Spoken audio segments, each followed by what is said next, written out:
spent 3 weeks hunting down the guy who stole my late grandfather's watch, but when I finally found his apartment and barged in, I immediately burst into tears. That watch was the only thing I had left from my grandfather, and losing it felt like losing him all over again.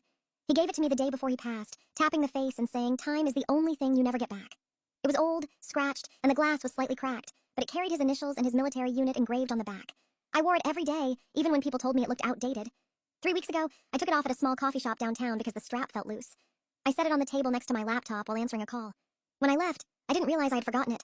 I noticed an hour later my heart dropped before my mind even processed why I drove back immediately, already knowing it would be gone. The barista said no one turned it in, so I asked about cameras. They let me see the footage. And that's when I saw him, a guy in a gray hoodie walking past my table. He paused, looked around, and slipped something into his pocket. My stomach burned with anger. That watch wasn't expensive, but it was priceless to me. I replayed the footage over and over, memorizing his face. Then I did what anyone desperate would do. I posted a screenshot online, I asked friends to share it, I searched local profiles for hours. After days of digging, someone recognized him a name. A tagged photo, an apartment building, the more I found, the angrier I became. I imagined confronting him, I imagined yelling, I imagined asking how someone could steal a dead man's memory.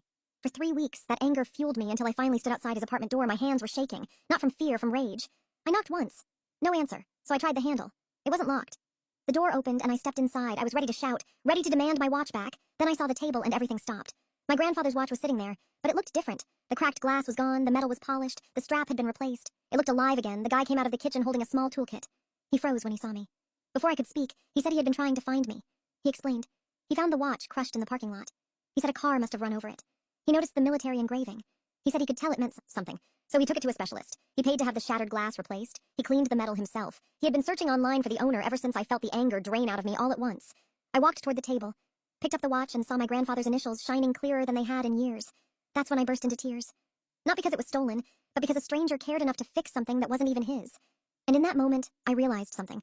Sometimes the person you think is the villain is the reason you get a second chance to hold on to what matters most.